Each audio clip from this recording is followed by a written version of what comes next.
The wind moved through the barren gardens of Thornfield Manor like a whispered elegy, carrying with it the scent of dying leaves and approaching winter, and in the fading light of late autumn, the great stone edifice stood against the darkening sky like a monument to sorrow itself. The manor had once been the jewel of the county, its ballrooms alive with music and laughter, its gardens bursting with roses that seemed to bloom in defiance of the northern climate. But those days had passed into memory, leaving behind only the shell of grandeur windows that stared blankly across the moors, corridors that echoed with emptiness, and rooms shrouded in holland covers like corpses awaiting burial. Within the manor's cold embrace resided its master, Adrian Blackwood, 5th Duke of Thornfield, a man of 30 years whose heart had calcified into something harder and more unyielding than the stone walls that surrounded him. The servants spoke of him in hushed voices, calling him the Silent Duke, for he moved through his ancestral home like a spectre, his footsteps barely audible on the marble floors, his presence announced only by the chill that seemed to follow him from room to room. He was a handsome man still, with dark hair touched by premature silver at the temples and eyes of such pale grey, they appeared almost colourless in certain lights, but his face bore the severe lines of one who had long ago forgotten how to smile, and there was a remoteness in his gaze that discouraged even the boldest from attempting conversation. On this particular evening, he sat in his study, a room panelled in dark oak and lined with leather-bound volumes that no one ever read, the fire in the hearth burning low despite the encroaching cold, for Adrian Blackwood seemed not to notice temperature or comfort, or any of the small pleasures that made life bearable. Before him on the massive desk lay correspondence from his steward, matters requiring his attention, decisions that affected hundreds of tenants and servants, but his mind wandered from the neat columns of figures to the rain-streaked window and the darkness beyond. He had built this isolation carefully, brick by brick, word by word withheld, constructing around himself a fortress that no one could penetrate, and he told himself it was necessary, this terrible solitude, for the alternative was vulnerability, and vulnerability led only to betrayal and humiliation, and a pain so exquisite he could not bear to risk it again. The late Duchess Cassandra had taught him that lesson with brutal efficiency,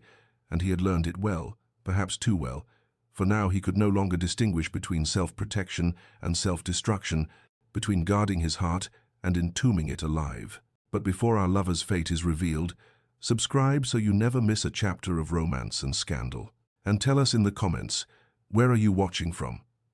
Now let's begin. 60 miles to the south, in a manor house far more modest than Thornfield, but filled with considerably more warmth,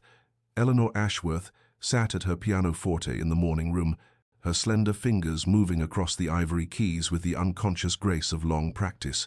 coaxing from the instrument a melody both melancholic and hopeful, a Schubert piece her late mother had loved. She was 22 years old, possessed of a gentle beauty that revealed itself slowly rather than striking the eye, immediately soft brown hair that caught golden lights in the sun, eyes of warm hazel that reflected her emotions with transparent honesty,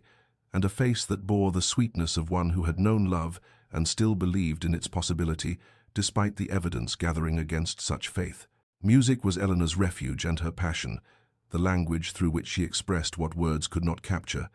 and she had harbored dreams, foolish perhaps but cherished nonetheless,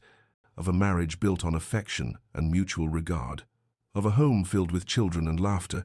and the small domestic joys her parents had shared before her mother's death 3 years prior. Those dreams now lay in ruins at her feet, shattered by her father's trembling voice as he explained the situation that very morning, the failed investments, the mounting debts, the threat of losing their home, and what little remained of their respectability, and the solution that had presented itself in the form of a letter from the Duke of Thornfield's solicitors. Sir Robert Ashworth was not a bad man, merely a weak one,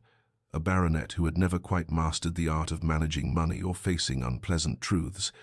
and as he stood before his daughter in his study, unable to meet her eyes, explaining that the Duke sought a wife of suitable breeding and was willing to settle all their debts in exchange for her hand, Eleanor felt her heart contract with a pain that was both sharp and strangely familiar, as though she had been preparing for this moment all her life. She knew of the Duke, of course, for his reputation had spread throughout the county like frost across a window pane, the silent Duke who had lost his first wife to scandal and consumption, who had retreated into Thornfield Manor and emerged only for the most essential business, who was said to possess a fortune as vast as his coldness was profound. Her father spoke of duty, of family obligation, of the security such a match would provide, but Eleanor heard beneath his words the desperation of a drowning man grasping at the only rope within reach, even if that rope was made of thorns,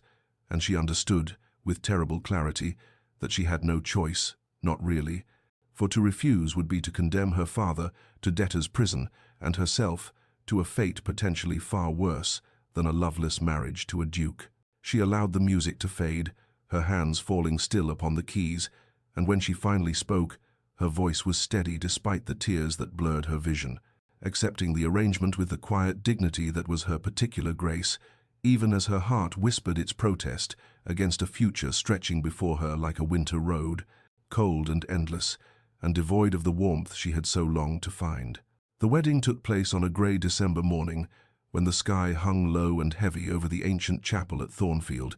threatening snow that never quite fell, and Eleanor stood at the altar in a gown of ivory silk that had belonged to her mother, feeling as though she were attending her own funeral rather than her wedding, for the man beside her might as well have been carved from marble for all the warmth he displayed. Adrian Blackwood spoke his vows in a voice devoid of inflection, his pale grey eyes fixed on some point beyond the altar rather than on his bride,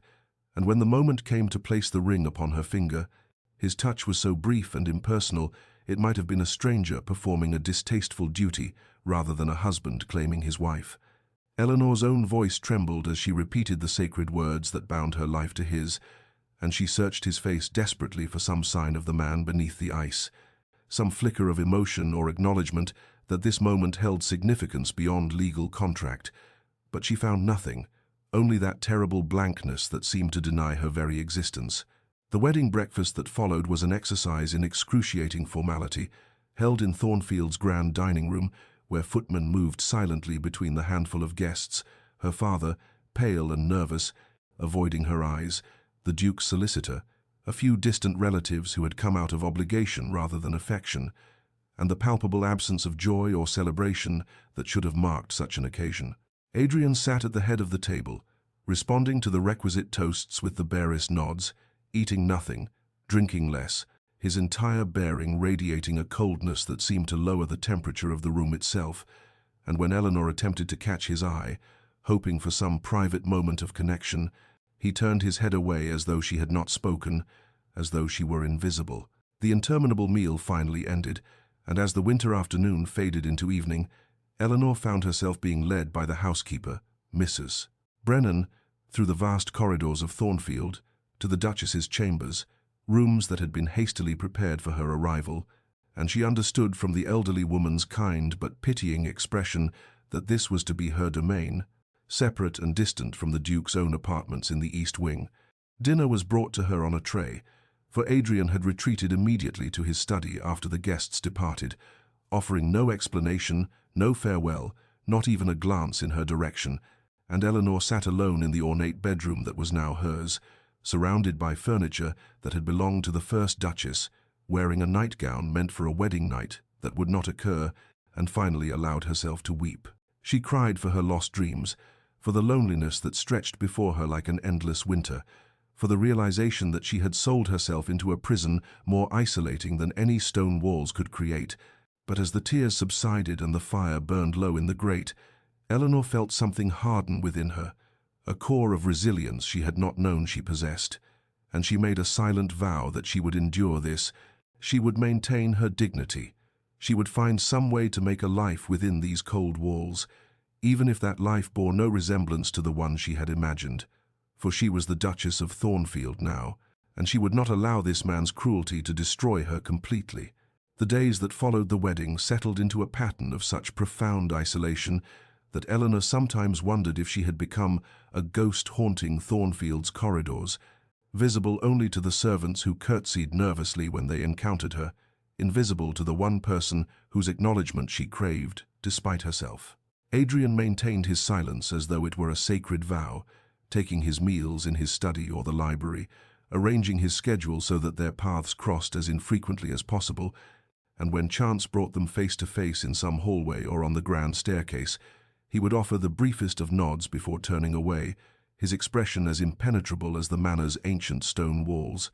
Eleanor tried, in those early weeks, to breach the distance between them, attempting conversation over breakfast when she rose early enough to intercept him, commenting on the weather or the estate or anything that might elicit more than monosyllabic responses.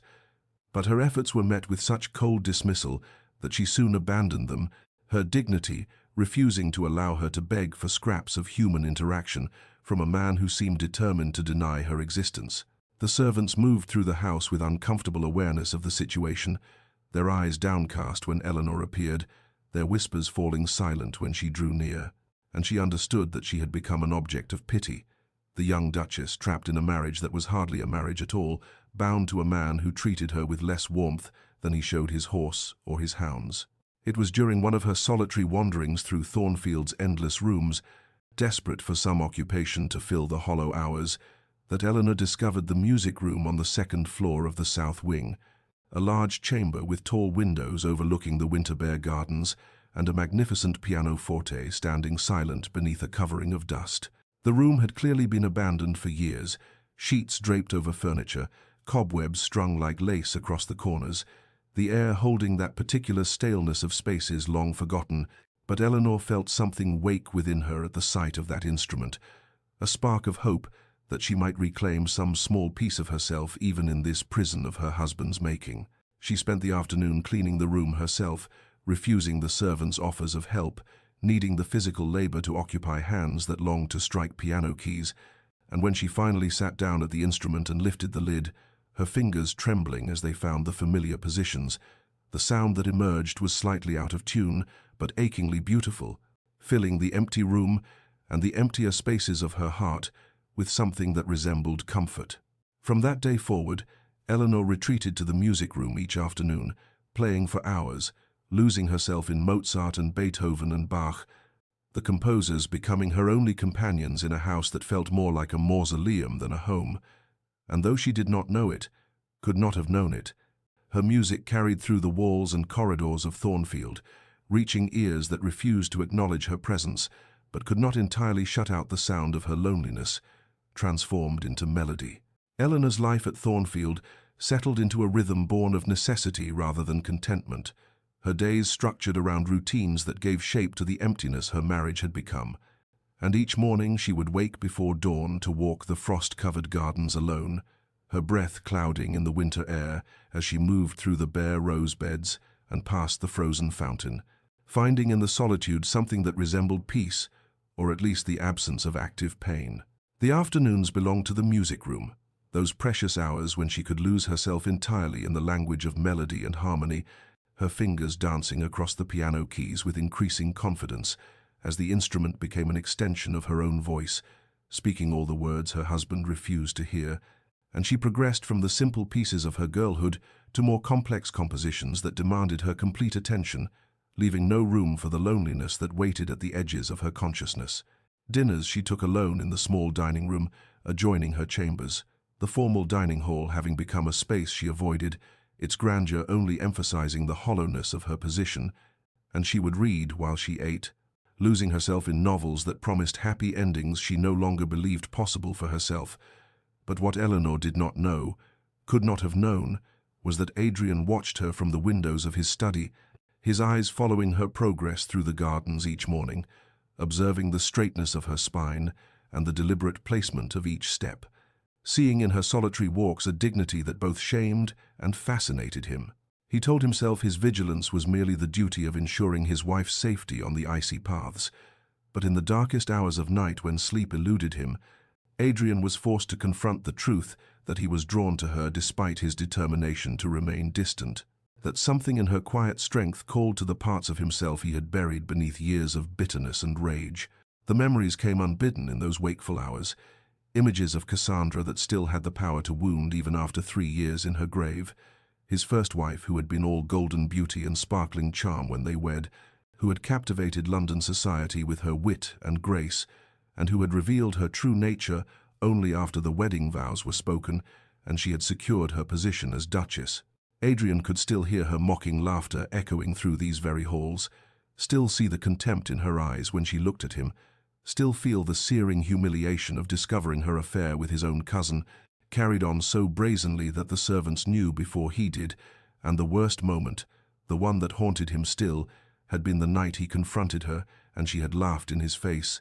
telling him that she had married him for his title and his fortune, but could never love a man so cold, so unfeeling, so fundamentally unworthy of genuine affection. She had thrown his attempts at tenderness back at him like weapons, mocking every vulnerable word he had spoken, every gesture of love he had offered,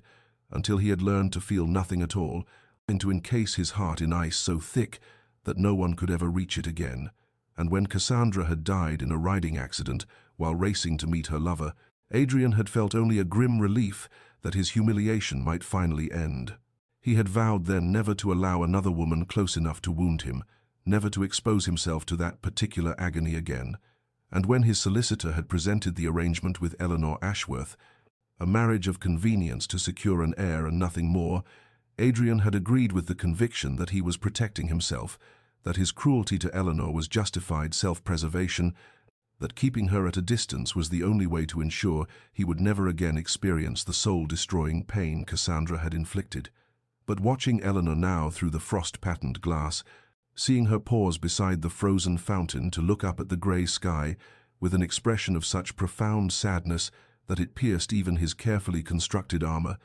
Adrian felt something shift within him, a hairline crack in the ice he had built around his heart, and he turned away from the window with hands that trembled slightly, telling himself it meant nothing, that it changed nothing, even as he knew, with a certainty that terrified him, that Eleanor Ashworth was not Cassandra, and his punishment of her for his first wife's sins was a cruelty that might ultimately destroy them both. The months passed with the slow inevitability of winter frost creeping across glass, and Eleanor felt the weight of her isolation settle into her bones, manifesting in the hollow of her cheeks and the shadows beneath her eyes, her figure growing thinner despite the richness of Thornfield's kitchens. But she maintained her dignity with a fierceness that surprised even herself, holding her head high when she moved through the manor's corridors, refusing to let the servants see how their pitying glances wounded her, and it was Mrs. Brennan, the elderly housekeeper who had served at Thornfield for 40 years, who became Eleanor's unexpected ally. The older woman beginning to linger when she brought Eleanor's tea, making small observations about the weather or the estate that gradually evolved into longer conversations.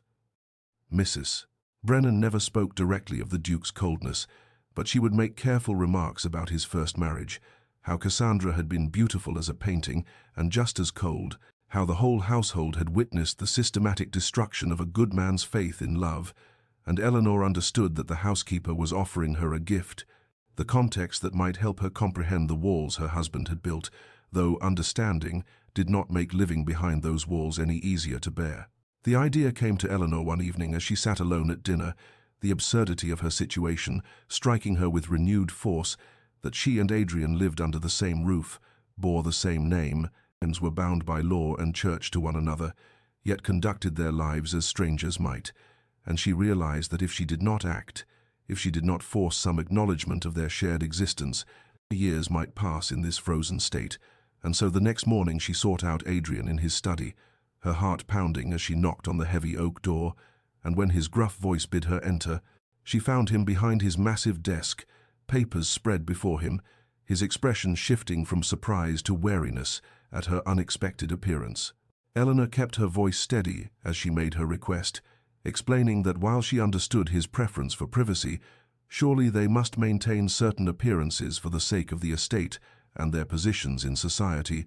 and would he not agree that dining together once weekly would be appropriate, a small concession to propriety that would quiet the servants' gossip and present a united front to the world beyond Thornfield's walls. And she watched the war play out across his features, the desire to refuse warring with his ingrained sense of duty and appearance, until finally,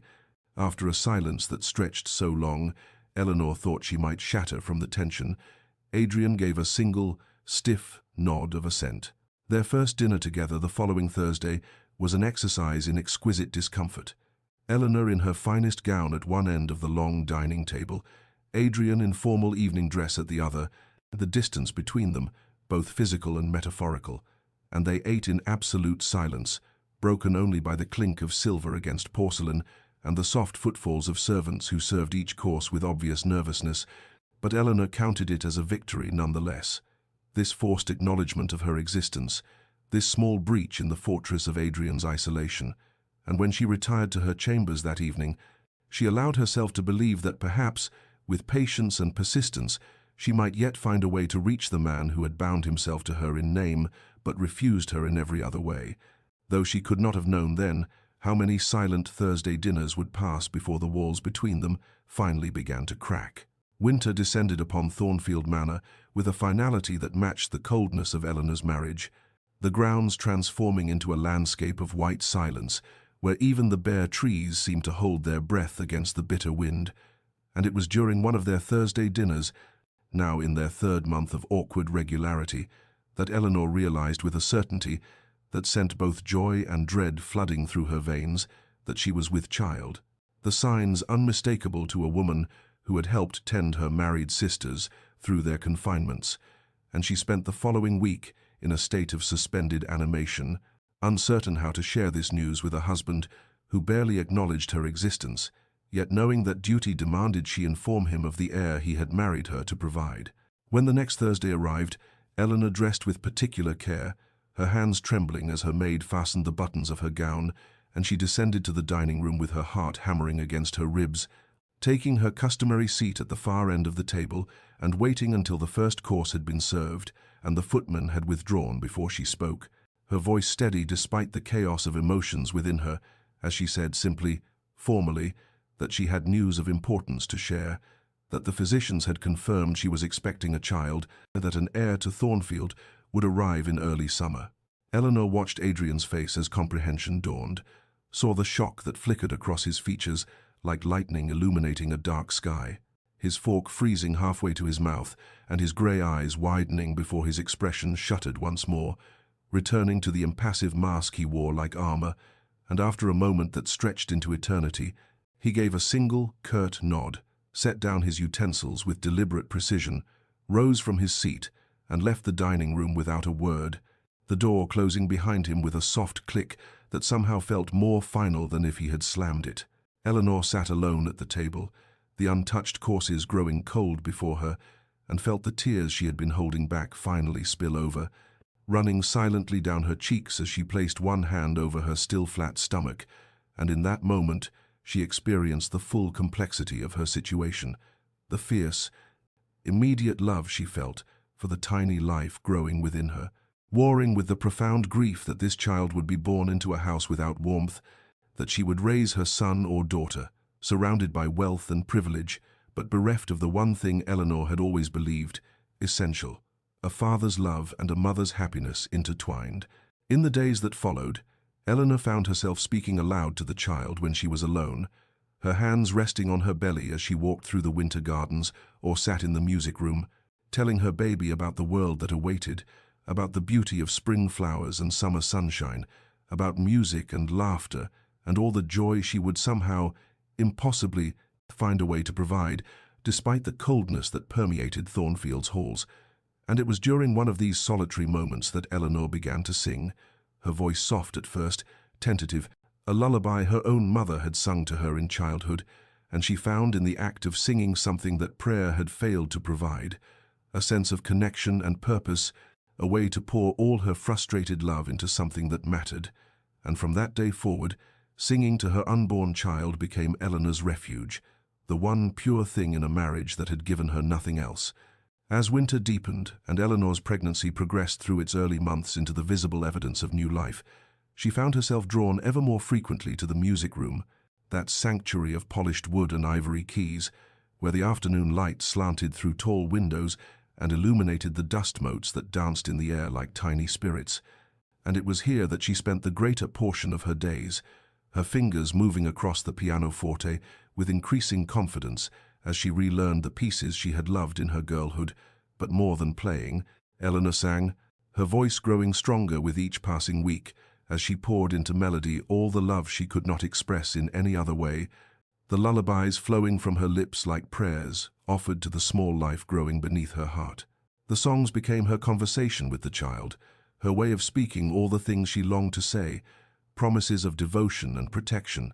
assurances that though this baby would be born into a cold house, it would never lack for a mother's warmth. And Eleanor would rest her hands on her gradually rounding belly as she sang, feeling sometimes the flutter of movement that the physicians told her was merely her imagination, so early in her confinement, but which she chose to believe was her baby responding to the sound of her voice, acknowledging the bond between them that needed no words to be profound. What Eleanor did not know, could not have suspected in her isolation, was that her voice had found another listener, that Adrian had developed the habit of finding himself in the corridor outside the music room during the hours of her singing. Drawn there by a compulsion he could neither explain nor resist, and he would stand in the shadows with his back against the wall, his eyes closed, letting the sound wash over him like a tide that threatened to erode the careful fortifications he had built around his heart. And in those stolen moments of listening, Adrian felt something shifting within him, a dangerous softening, a crack in the ice that he both longed for and feared with equal intensity. The music haunted him in ways he had not anticipated, following him into his study, where he could no longer focus on estate business, into his bedchamber, where sleep eluded him, and he lay staring at the ceiling while Eleanor's voice echoed in his memory, and he found himself tormented by images of her alone in that music room, singing to their child with a tenderness he had never known, offering their baby everything he had denied her, love and warmth and the promise of happiness. And the contrast between Eleanor's gentle devotion and his own cruel coldness began to work upon him like water upon stone, slowly, inexorably wearing away at his conviction that isolation was safety, that refusing to feel was the same as refusing to be hurt.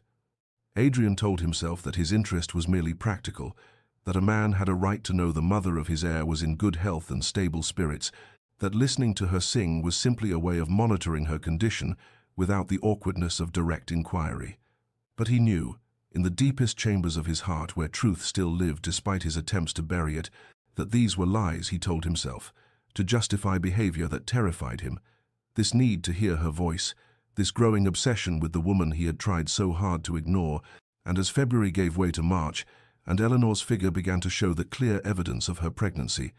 Adrian found his vigils outside the music room growing longer, his internal battle growing more desperate, torn between the safety of his silence and the dangerous, seductive pull of the connection Eleanor was offering, not to him but to their child, a connection he both envied and longed to share, though he could not yet find the courage to step from the shadows into the light. The storm arrived on a Thursday in late March, with a ferocity that seemed to match the turmoil brewing within Thornfield Manor's walls.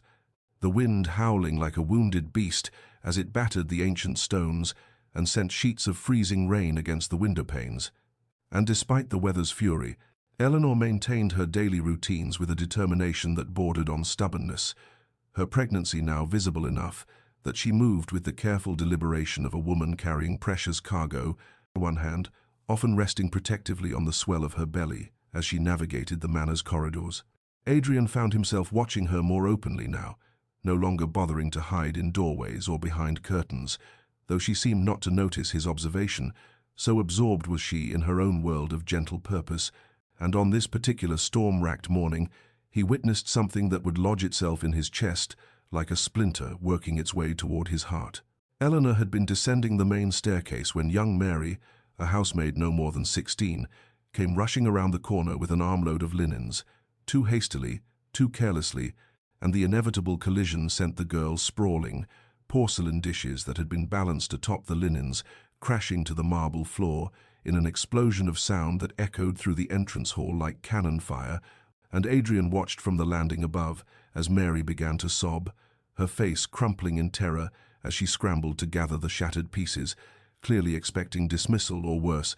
for broken china meant money lost, and mistakes at Thornfield had never been treated with mercy. What happened next made Adrian's breath catch in his throat, for Eleanor, despite her condition, despite the treacherous footing created by scattered shards, carefully lowered herself to her knees beside the weeping girl, her movements slow and awkward with the weight she carried, and she placed a gentle hand on Mary's shoulder, speaking in a voice too soft for Adrian to hear the words but clear enough in its tone of comfort and reassurance. And together the two women, duchess, and servant, picked up the broken pieces while Eleanor continued her stream of soothing words, at one point even coaxing a tremulous smile from the girl. Adrian stood frozen on the landing, watching as Eleanor helped Mary to her feet, as she insisted the girl not worry about the dishes, as she sent her off with a pat on the arm and words that were obviously kind forgiveness. And only after Mary had hurried away did Eleanor allow herself a small grimace of discomfort as she pressed one hand to her lower back, the other to her belly, steadying herself before continuing her interrupted journey down the stairs. In that moment, watching his wife's quiet kindness toward a servant who had every reason to fear punishment, Adrian felt something crack within him, a fissure opening in the frozen wasteland of his heart, for he realized with stunning clarity that Eleanor's gentleness was not weakness or naivety, but rather a strength he had never possessed, a courage to remain soft in a hard world, to offer grace where judgment would have been easier, and the realization forced him to confront an uncomfortable truth that in his determination to protect himself from pain, he had become the very thing he most despised, cold and cruel, and inflicting suffering on someone who deserved none of it. And for the first time since Cassandra's betrayal had turned his heart to stone, Adrian felt shame, hot and acidic, burning away at the justifications he had built like a fortress around his conscience. That night, sleep eluded Adrian entirely, and he found himself pacing the corridors of Thornfield Manor like a restless spirit, his footsteps echoing against marble floors as the grandfather clock in the entrance hall chimed midnight, then 1, then 2, marking the hours of his torment with relentless precision, and perhaps it was exhaustion, or perhaps it was the growing weight of shame that had settled upon his chest since witnessing Eleanor's kindness to young Mary. But Adrian's feet carried him unbidden down the west corridor toward the music room, drawn there by a force he no longer had the strength to resist, and as he approached, he heard it, the sound that had been haunting his dreams and waking hours alike, Eleanor's voice rising in song, achingly beautiful in the stillness of the sleeping house. He stopped outside the door, which stood slightly ajar, allowing a sliver of golden lamplight to spill into the darkened hallway, and through the gap he could see her, his wife, seated at the pianoforte with her back partially turned to him, one hand resting on the keys though she was not playing, the other hand curved protectively over the swell of her belly, which was now unmistakably round beneath the soft fabric of her dressing gown, and she was singing a lullaby he had never heard before, the melody haunting and sweet, the words speaking of love unconditional and eternal, promises made to a child not yet born, but already cherished beyond measure. Adrian stood transfixed, his heart hammering against his ribs as Eleanor sang of how she would keep her baby safe from all harm, how she would teach the child to laugh and love and see beauty in the world, how loneliness would never touch this life she carried, because a mother's love would be shelter enough against any storm, and in her voice Adrian heard not only devotion but also loneliness, a profound isolation that mirrored his own, for she sang as a woman who knew what it meant to be alone, even in a house full of people, who understood that silence could be its own form of suffering, and yet despite her pain, despite the coldness with which he had treated her, Eleanor's voice remained gentle, full of hope, promising their child a warmth she herself had been denied. The song spoke of teaching the baby to sing, of filling their days with music and joy, of creating happiness from whatever materials life provided, and Adrian realized with stunning force that Eleanor was promising their child she would be both mother and father, that she would provide all the love this baby would need because she expected nothing from him, had learned to expect nothing, had accepted that she would raise their child in the emotional winter he had created, and the realization was a knife to his heart, for he heard in her words both fierce strength and quiet resignation, the determination of a woman who had been broken but refused to shatter completely, who would transform her own suffering into protection for the innocent life depending upon her. As the lullaby drew to a close, Eleanor's voice breaking slightly on the final note, she leaned forward and pressed her lips to her belly, whispering words too soft for Adrian to hear but clearly tender, clearly loving, and he watched as tears slipped down her cheeks, catching the lamplight as they fell, evidence of the pain she carried with such dignity, the loneliness she transformed into songs of hope, and Adrian felt something fundamental shift within him, the ice around his heart beginning to crack in earnest now, fissures spreading like lightning across frozen glass, and he knew, standing there in the shadows outside the music room, that he had reached a precipice, that he could no longer maintain the distance he had created, and that Eleanor's gentle persistence and fierce maternal love had finally broken through the walls he had built,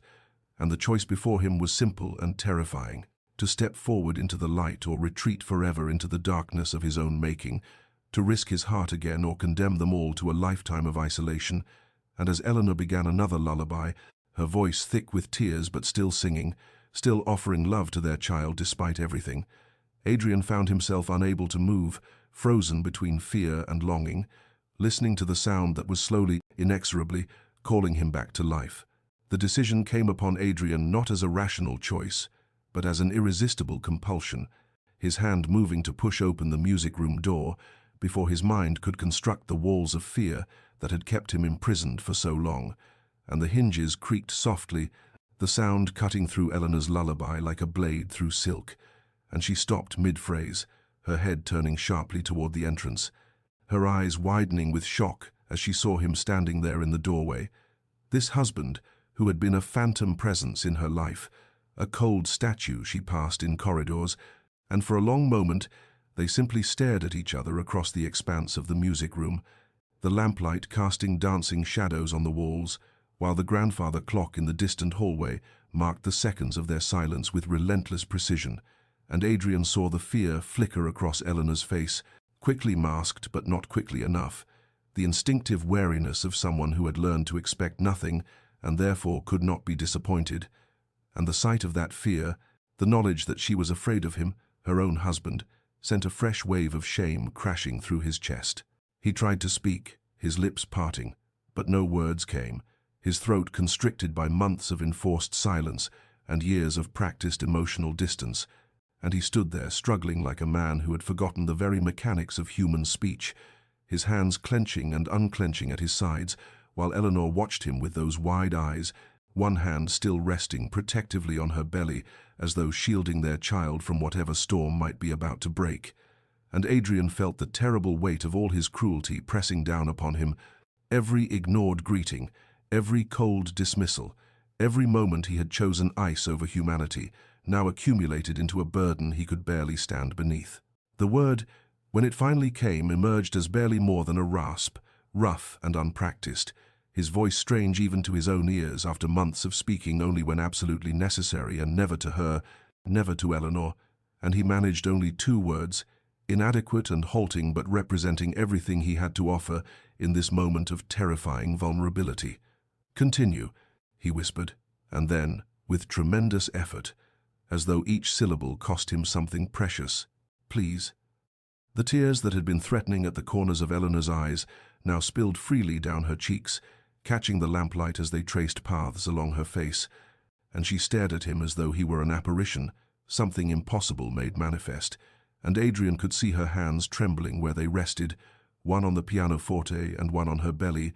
and he realized she was afraid to believe this was real, afraid to hope that the silence between them might finally be breaking, and the knowledge that he had reduced her to this state, that his own wife could not trust even this small gesture, made him want to fall to his knees and beg forgiveness for sins he was only now beginning to fully comprehend. But Eleanor, his Eleanor, demonstrated once again the strength that had sustained her through months of isolation,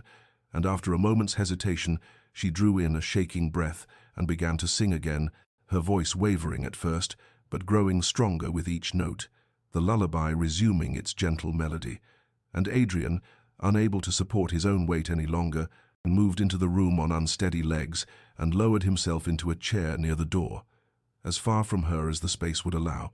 not daring to come closer, not yet, but close enough to hear every word, every nuance of emotion in her voice as she sang to their child, and he listened with his eyes closed and his hands gripping the arms of the chair, as though anchoring himself to something solid, while the world he had so carefully constructed began to crumble around him, and the walls he had built from bitterness and betrayal, proving no match for the simple, devastating beauty of Eleanor's voice, singing of love and hope and promises to a child who would, if Adrian could find the courage, have a father worthy of such devotion. The following evening, as the clock struck 8 and the household settled into its customary quiet, Adrian found himself once again standing outside the music room, his heart beating with an unfamiliar mixture of anticipation and trepidation.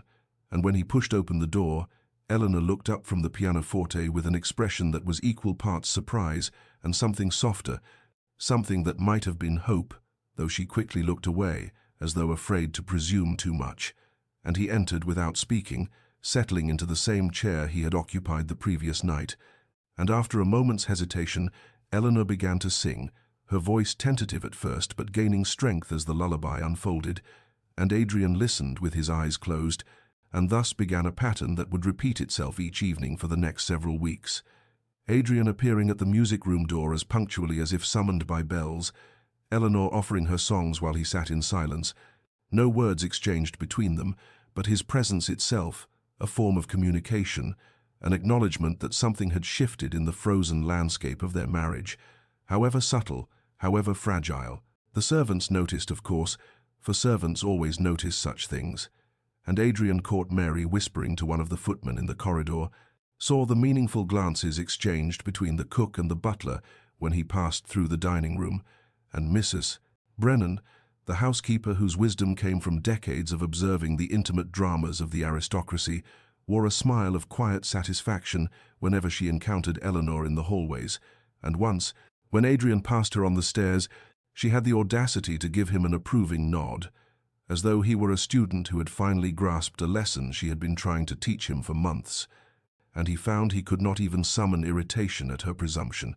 for there was truth in her knowing look, truth in the idea that he was indeed learning something, relearning something he had forgotten in the years since Cassandra's betrayal, the simple but profound knowledge that human connection, while dangerous, was also necessary, that walls built to keep out pain also kept out every possibility of joy. Eleanor, for her part, began to relax into these evening rituals, her shoulders no longer tensing quite so visibly when he entered, her voice growing more confident as the nights passed, and sometimes, when a particular phrase of melody moved her, she would close her eyes and lose herself completely in the song, forgetting his presence entirely. And those were the moments Adrian treasured most, when he could observe her unguarded, see the pure love that animated her features when she sang to their child. And he began to understand that what he was witnessing was not performance but prayer, Eleanor's songs a form of devotion, a way of pouring all the love she had been denied the opportunity to give him into the small life growing within her. And the realization was both humbling and devastating, for he saw clearly now how much he had wasted, how much warmth he had rejected, how cruelly he had punished Eleanor for crimes committed by another woman in another lifetime. As February gave way to March, and the first hints of spring began to touch the gardens of Thornfield Manor, the snow melting to reveal earth that had been frozen for months, Adrian noticed changes beyond their evening meetings, small shifts in the household's atmosphere that suggested transformation, the servants moving with lighter steps, more laughter echoing from the kitchens, flowers appearing in vases throughout the house, though he had given no such order. And he understood that these changes emanated from Eleanor, from her gradual emergence from the isolation he had imposed upon her, from her growing confidence that perhaps,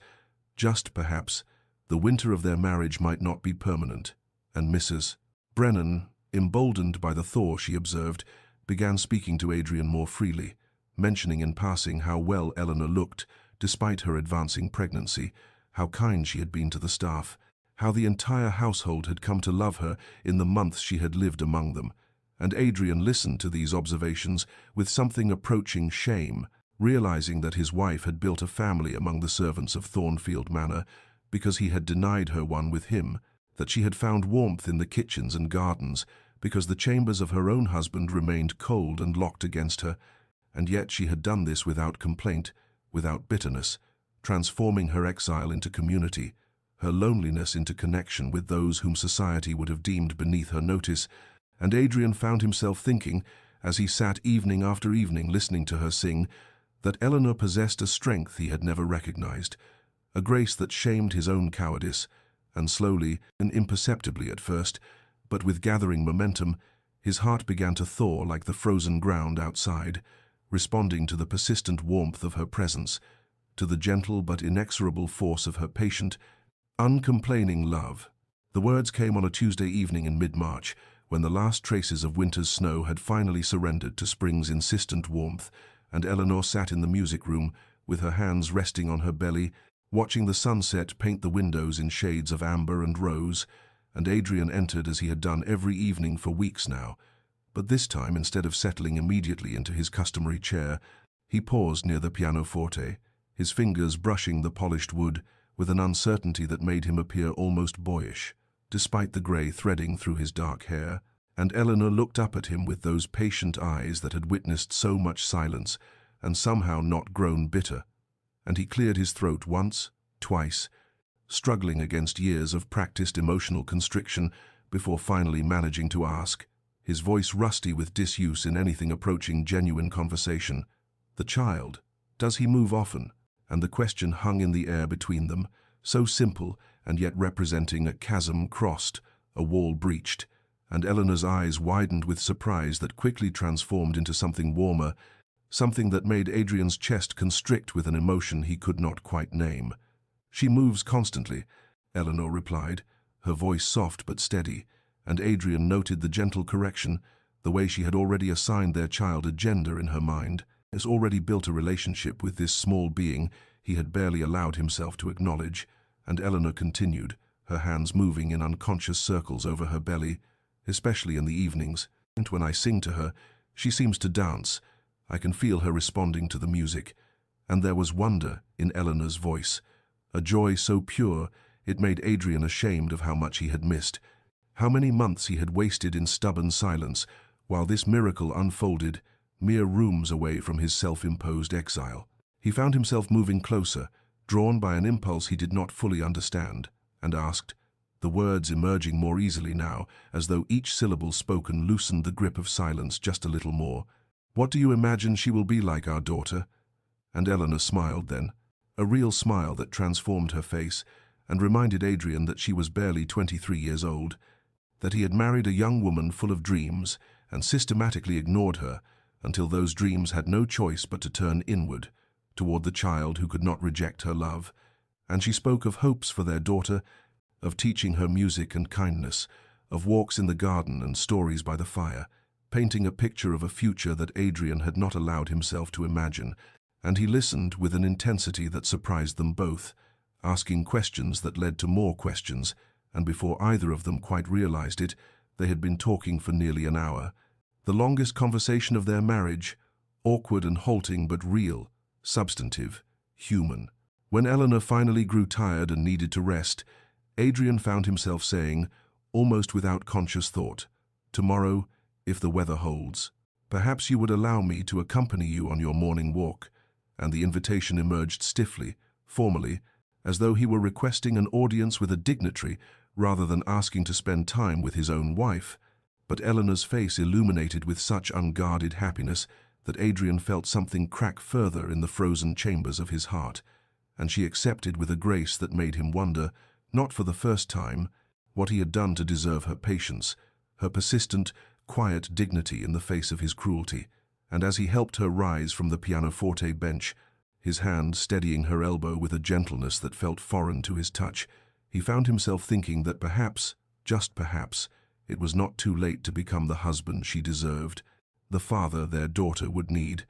And when he left the music room that evening, he did not retreat immediately to his study as had been his habit for so many months, but instead stood in the corridor outside Eleanor's chambers, listening to her soft movements within, and felt the stirrings of something he had thought dead within him, something that might, given time and courage, grow into love. Their morning walks became daily rituals over the following week, Eleanor and Adrian pacing the garden paths in careful proximity, speaking of safe topics at first, the weather and the progress of spring flowers and the estate business that required his attention. But on the 8th morning, when they paused beside the fountain where ice still clung to the stone edges despite the warming air, Eleanor surprised them both by asking, her voice quiet but steady with determination, "Will you tell me about her, about your first wife?" And Adrian felt his entire body stiffen as though struck, his first instinct to retreat behind the walls that had protected him for so long, to offer some cutting remark that would remind Eleanor of the boundaries she was transgressing. But when he looked at her face, he saw no prurient curiosity there, no desire to wound or judge, only a gentle earnestness that suggested she asked not to satisfy gossip but to understand, to know the man she had married. and after a long moment, during which he considered fleeing back to the safety of his study, he found himself instead beginning to speak, haltingly at first, his voice rough with emotion he had buried for years. He told her about Cassandra, about the whirlwind courtship that had seemed like destiny, the beautiful daughter of an earl who had chosen him despite offers from wealthier, more titled men, and how flattered he had been, how blindly he had loved her, and then the gradual revelation of her true nature, the affairs she barely bothered to hide, the mocking laughter when he confronted her, the way she had told him he was too serious, too cold, that no woman could love a man carved from ice, and how those words had burrowed deep into his soul, convincing him that the fault was his, that his very nature precluded the possibility of genuine love. And when Cassandra had died in a carriage accident while traveling to meet her latest lover, Adrian had felt not grief, but a terrible relief, followed by crushing guilt, and he had vowed then never to open himself to such humiliation again, never to give anyone the power to make him feel so utterly worthless. And so when the arrangements had been made for him to marry Eleanor, he had determined to keep her at a distance, to never allow vulnerability, and to protect himself, even if it meant condemning them both to a loveless existence. And as he spoke, Adrian realized he was confessing not just the facts of his past, but the ugliness of his own cowardice, the way he had punished Eleanor for crimes she had never committed.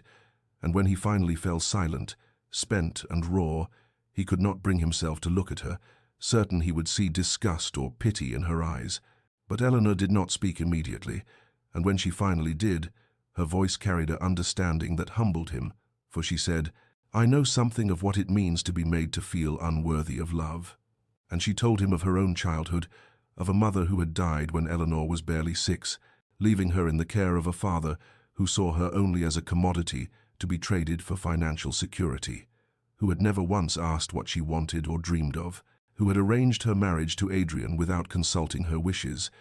and how she had arrived at Thornfield Manor, hoping against hope that perhaps here she might find companionship, understanding, maybe even affection, only to discover that her husband had locked his heart so thoroughly that no key seemed capable of opening it.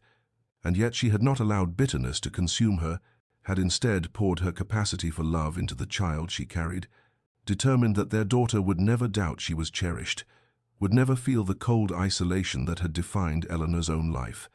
And as Adrian listened to her quiet confession, he understood that they had both been wounded, both carried scars, but where he had responded by building walls, Eleanor had somehow maintained her capacity for tenderness, her ability to hope, and the contrast between her courage and his cowardice struck him with devastating clarity. They stood together beside the fountain as the morning sun climbed higher, and Adrian found himself reaching for Eleanor's hand,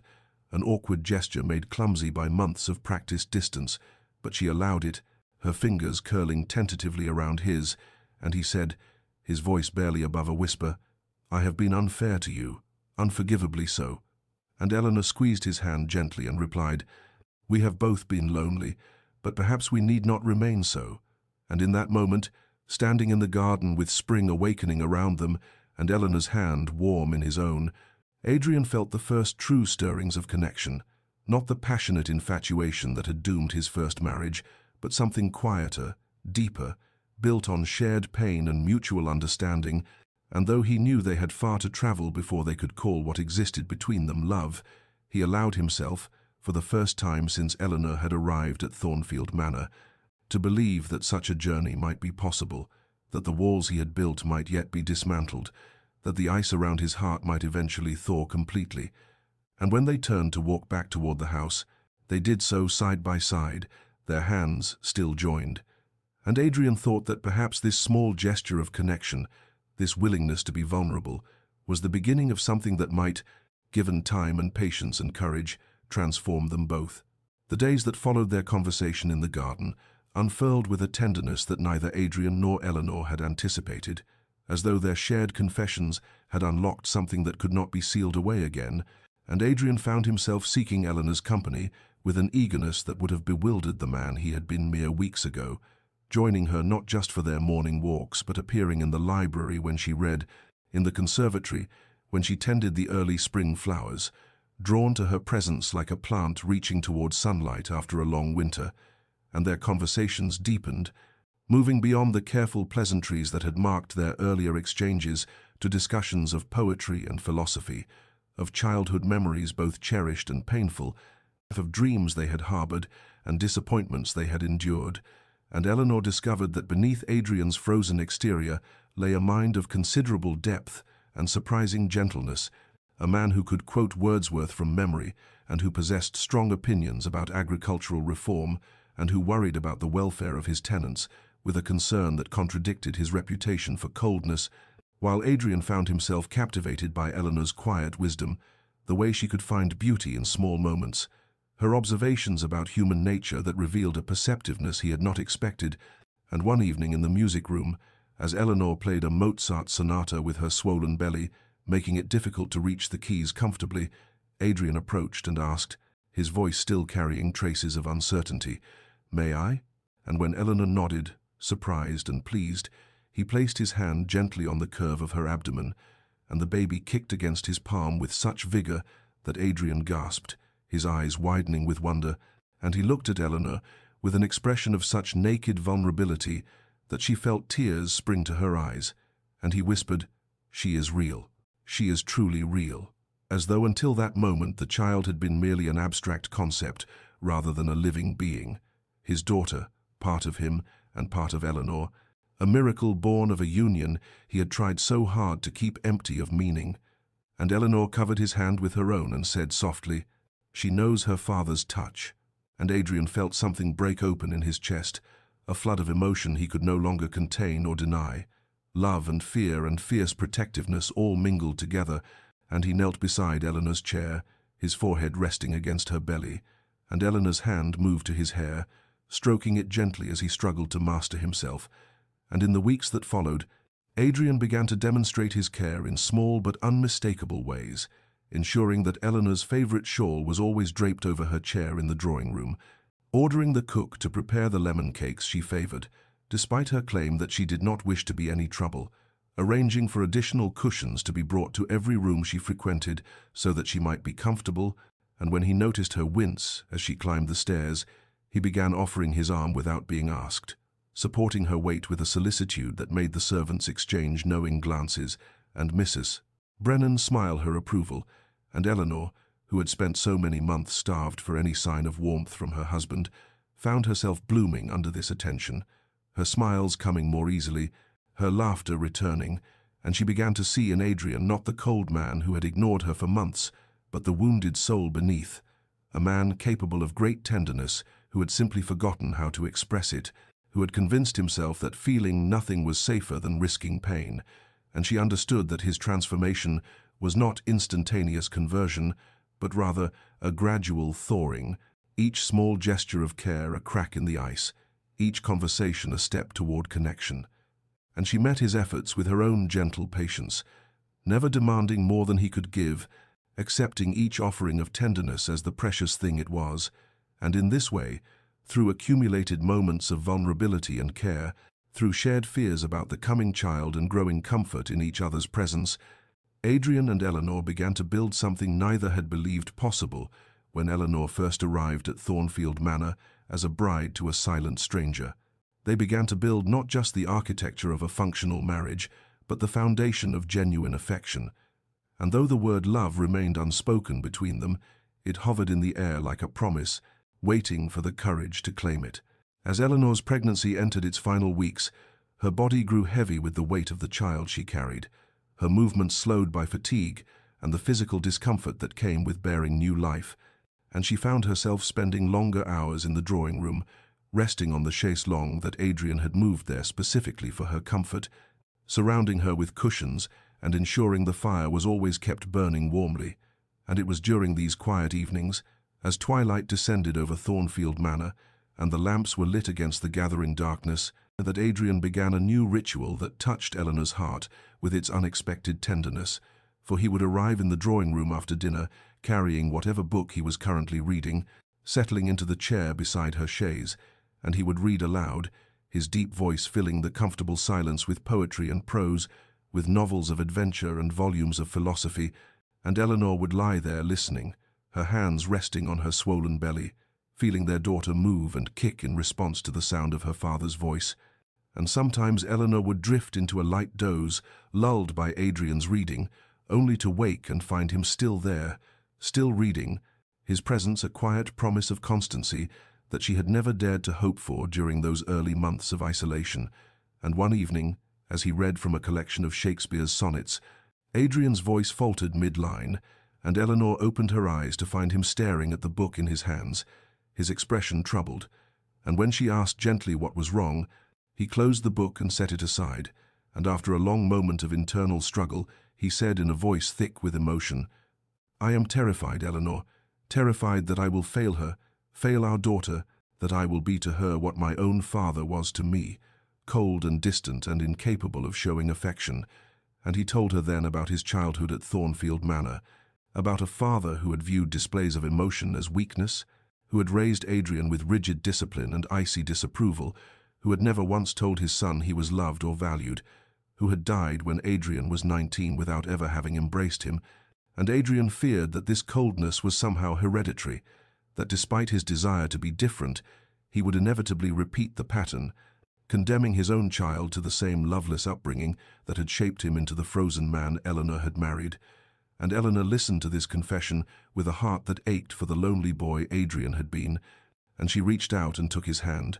drawing it to rest on her belly where their daughter moved beneath his palm. And she said with quiet conviction, "You are not your father, Adrian. You have already proven that by the care you show me, by the way you speak to our child even now, by your very fear of failing her, for a man who could not love would not worry about such things." And she told him that she had seen his transformation over these past weeks, had witnessed his capacity for tenderness that he had buried so deeply, and she believed with all her heart that he would be a wonderful father, that their daughter would grow up knowing she was cherished. And as Eleanor spoke these words of reassurance, Adrian felt something break inside him, all the guilt and shame and self-loathing that he had carried for months, the knowledge of how cruelly he had treated this gentle woman who deserved only kindness, and he slid from his chair to kneel beside her chaise, and he said, his voice breaking, tears streaming down his face unchecked, "Eleanor, forgive me, please forgive me for the pain I have caused you, for the months I left you alone and afraid, for my cowardice and my cruelty. I have no right to ask it of you, but I am asking nonetheless." And Eleanor reached out and drew him close, her arms wrapping around him as he wept against her shoulder, and she whispered, "I forgive you, I forgive you." And they held each other there in the lamplight, their first true embrace, and Eleanor felt Adrian's arms tighten around her carefully, mindful of her condition, and she knew that this moment marked a crossing of some invisible threshold, that whatever walls had stood between them were finally, truly falling. And when Adrian finally pulled back, his eyes red, but his expression lighter than she had ever seen it, he cupped her face in his hands and said, "I do not deserve you, but I swear to you, Eleanor, I will spend the rest of my life trying to be worthy of your forgiveness, of your patience, of you." And Eleanor smiled through her own tears and replied, "Then we shall learn together how to be husband and wife, how to be parents, how to build the life we both deserve." And Adrian nodded and pressed a kiss to her forehead, tender and reverent, and in that gesture Eleanor felt the promise of all the love they would share, all the healing yet to come. Eleanor's labor began in the dark hours before dawn, a gentle ache in her lower back that gradually intensified into waves of pain that took her breath away, and she woke Adrian, who had taken to sleeping in the adjoining chamber so he might be near her in these final days, and his face went pale with fear when he saw her doubled over, gripping the bedpost, but he masked his terror and sent immediately for the midwife and the physician, and as the household erupted into controlled chaos, servants rushing to prepare the birthing chamber with hot water and linens, Adrian returned to Eleanor's side and took her hand, and when Mrs. Brennan arrived and gently suggested that his grace might prefer to wait in his study, as was customary for gentlemen during such delicate matters, Adrian's response was firm and brooked no argument. "I will not leave my wife." And so he remained as the hours stretched on, and Eleanor's labor grew more difficult, the baby refusing to turn properly, and Eleanor's strength began to wane as the pain became almost unbearable, and Adrian sat beside her through it all, holding her hand, wiping her brow with cool cloths, whispering words of encouragement even as his own fear threatened to overwhelm him, for he could see the concern in the midwife's eyes, could hear the physician's quiet conversations about complications, and he thought he might go mad with the terror of losing her, this woman who had become more precious to him than his own life. And he leaned close to Eleanor during a brief respite between contractions and said, his voice breaking, "You are the strongest person I have ever known, Eleanor. You can do this. I believe in you." And Eleanor, exhausted and frightened, drew strength from his presence, from the love she saw shining in his eyes. And when the final stages of labor came and the physician barked instructions and the midwife guided Eleanor through the pushing, Adrian's hand was crushed in her grip, but he never once pulled away, never once left her side. And then suddenly there was a sound that changed everything, the thin wail of a newborn crying, and the midwife was saying, "A girl, Your Grace, a healthy girl." And Adrian watched through tears as his daughter was cleaned and wrapped in soft blankets. This tiny, perfect creature, with Eleanor's delicate features and a shock of dark hair, and when the baby was placed in Eleanor's arms, both of them weeping with relief and joy, Adrian leaned over them both and his family, and he looked at Eleanor's exhausted but radiant face and said the words he had been too afraid to speak until this moment. "I love you, Eleanor. I love you with all my heart. I think I have loved you since I first heard you singing to our daughter, but I was too much a coward to admit it." And Eleanor reached up with her free hand to touch his face, tears streaming down her cheeks, and she whispered, "I love you too, Adrian. I have loved you despite everything. Through all the silence and distance, I loved the man I hoped you could become, and you have exceeded every hope." And Adrian kissed her then, gently, reverently, and then he looked down at their daughter, who had stopped crying and was gazing up with dark blue eyes, and he carefully took the baby in his arms, this fragile miracle, and he wept openly, unashamed, all his walls finally and completely shattered by the overwhelming force of love he felt for this child and for the woman who had given her life. And Mrs. Brennan, watching from the doorway, smiled through her own tears at the transformation she had witnessed, for the silent Duke was silent no more, and Thornfield Manor had been reborn along with the child in his arms.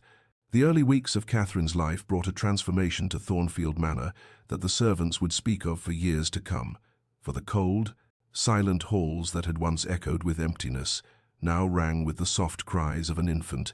and the gentle murmur of devoted parents. And Adrian, who had spent so many years locked away in solitude, now seemed unable to bear even a moment's separation from his wife and daughter, and he would appear in the nursery at all hours, drawn there by some invisible thread, and Eleanor would find him standing over Catherine's cradle, simply watching her sleep with an expression of wonder that never seemed to fade. And at night, when the baby woke crying, it was often Adrian who rose first, lifting Catherine with a tenderness that belied his large hands, and he would walk the nursery floor with her, singing the lullabies Eleanor had taught him in a soft, slightly off-key voice that nevertheless soothed their daughter back to sleep. And Eleanor would watch from the doorway, her heart so full it ached, seeing this man who had once been unable to speak a single word to her, now whispering promises of love and protection to their child. And during the day, as Eleanor recovered her strength, Adrian would bring Catherine to her for feeding, and he would sit beside them, his hand resting on Eleanor's shoulder, and they would talk quietly about everything and nothing, about their hopes for their daughter's future, about the books they were reading, about the changes they wanted to make to the manor, and gradually, through these shared moments of caring for their child, Adrian and Eleanor fell deeply, irrevocably in love, the kind of love built not on passionate declarations, but on the quiet intimacy of midnight feedings and shared exhaustion and the profound bond of creating life together. And the manor itself seemed to respond to this change, for Eleanor ordered the heavy drapes open to let in light, and she filled the rooms with flowers from the conservatory, and the music room, once dusty and abandoned, became the heart of their home, and each afternoon Eleanor would play the piano while Adrian sat nearby with Catherine in his arms, and the baby would watch her mother's hands on the keys with fascinated eyes, already drawn to music as her mother was, and the servants, who had grown accustomed to moving through the manor in hushed, fearful silence, now found themselves smiling as they worked, for they could hear laughter coming from the family wing, could see His Grace walking the gardens with her Grace on his arm, and the baby bundled in his other, and could witness the small gestures of affection between the Duke and Duchess, the way he would tuck a strand of hair behind her ear, the way she would rest her hand on his chest when they spoke. And Mrs. Brennan, who had served the Blackwood family for 40 years and had never seen the manor so full of life, would often pause in her duties to offer a prayer of gratitude for the gentle woman who had accomplished what seemed impossible, who had melted the ice around Adrian's heart, not through force but through patience and quiet grace. And as spring turned to summer and Catherine grew from a tiny newborn into a plump, smiling infant who reached for her father's face with chubby hands and cooed at her mother's singing, Adrian would sometimes catch himself wondering at the miracle of it all, at how close he had come to destroying any chance of happiness through his own stubborn pain. And he would pull Eleanor close and whisper his gratitude into her hair, and she would smile and remind him that they had both found their way home, together, and that was all that mattered now. 5 years had passed since that transformative spring when Catherine was born, and Thornfield Manor on this golden autumn afternoon bore no resemblance to the cold, silent mausoleum it had once been, for the halls now echoed with the laughter and running footsteps of 3 children. Catherine, now a bright-eyed girl of 5, with her mother's gentle nature and her father's dark hair, followed by Thomas, a boisterous 3-year-old with Adrian's serious expression that would suddenly break into the most infectious grin, and little Margaret, barely 18 months old, who had only recently learned to walk and toddled after her older siblings with determined steps. And the music room, once dusty and abandoned, had become the heart of their family life, and on this particular afternoon, as the late sunlight streamed through the now spotless windows and illuminated the polished piano, Adrian sat at the instrument with Margaret on his lap, her tiny hands reaching for the keys while he played a simple melody, and Eleanor stood beside them, her voice lifting in song, the same lullabies she had once sung in loneliness now shared in joy. And Catherine danced in circles on the carpet, her small feet keeping time with the music, while Thomas spun until he grew dizzy and collapsed in giggles, and Adrian looked up at Eleanor as he played, and the love in his eyes was so evident that it seemed to fill the room with warmth, and she smiled back at him with such contentment that anyone watching would never believe this was the same couple who had spent their first months of marriage in painful silence. And when the song ended, Catherine climbed onto her father's other knee and demanded, "Tell us the story again, Papa, about how you and Mama fell in love." And Adrian exchanged a glance with Eleanor, that private communication that long-married couples share, and he said, "Your mother saved me, little one. With her patience and her music and her gentle heart, she took a broken man and taught him how to love again." And Eleanor came to sit beside them on the piano bench, Thomas scrambling into her lap, and she added softly, "And your father taught me that even the coldest winter eventually gives way to spring, that healing is possible if we are brave enough to try." And the children, too young to fully understand, but sensing the depth of emotion in their parents' words, snuggled closer, and later, after the children had been fed and bathed and tucked into their beds with kisses and stories, Adrian and Eleanor stood together in the music room, her head resting on his shoulder, his arms wrapped around her waist, and they looked out at the gardens that Eleanor had transformed from overgrown wilderness into beauty. And Adrian said quietly, "I think of the man I was when you first came here, Eleanor, and I can scarcely believe he was me. I was so determined to remain locked in my pain, so convinced that solitude was safer than vulnerability." And Eleanor turned in his arms to face him, reaching up to touch his cheek with infinite tenderness, and she replied, "That man is gone, Adrian, and in his place stands the husband I always hoped for, the father our children adore, and the man who fills our home with love and laughter." And he kissed her then, deeply, and with the passion that had grown between them over the years, and the manor that had once been a prison of silence had become a sanctuary of joy, every room holding memories of their growing love, every corner transformed by Eleanor's gentle presence and Adrian's complete devotion. And as night fell over Thornfield and the last light faded from the sky, the manor glowed with warmth from within, a beacon of hope and healing, proof that even the most damaged hearts can be made whole again through patience, understanding, and the transformative power of love. Dear listener, as we close the story of Adrian and Eleanor, let us pause to consider the profound truth that lies at its heart.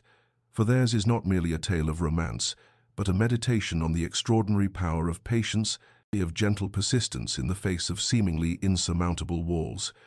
And we have witnessed how a man who seemed beyond redemption, locked in the prison of his own pain and betrayal, was brought back to life, not through force or demands, but through the quiet constancy of a woman who refused to harden her own heart in response to his coldness. And this teaches us something vital about the human capacity for transformation,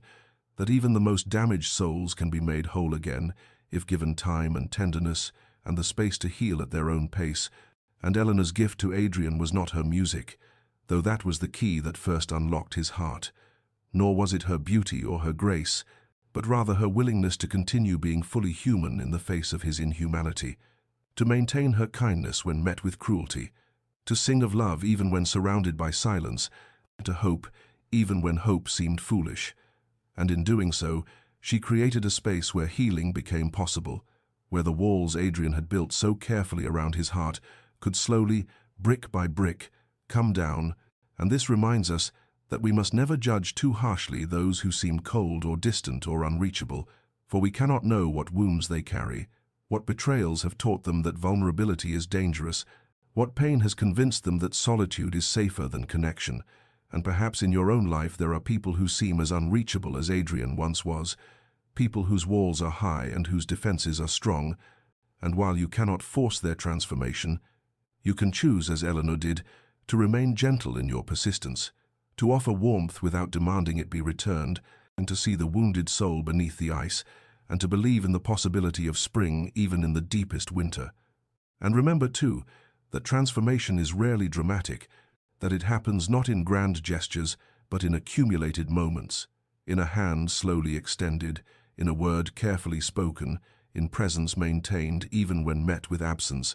and that healing follows its own timeline, refusing to be rushed, requiring patience from both the wounded and those who love them. And as you go forward from this story, may you carry with you the understanding that love is sometimes a quiet revolution,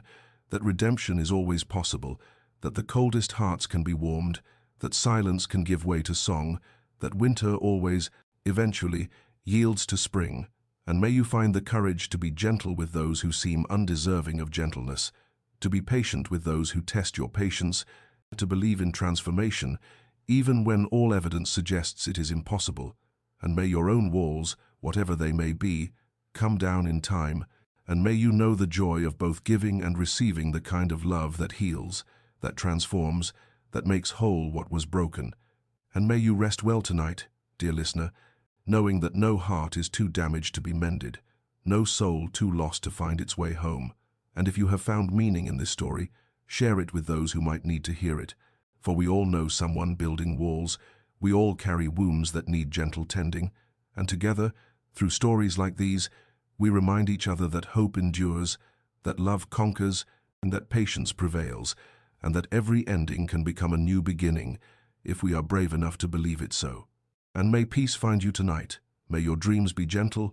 and may you wake tomorrow with renewed faith in the transformative power of persistence, kindness, and love. Brought to you with gratitude from Stories of the Heart, where every tale reminds us of our shared humanity and our infinite capacity for healing.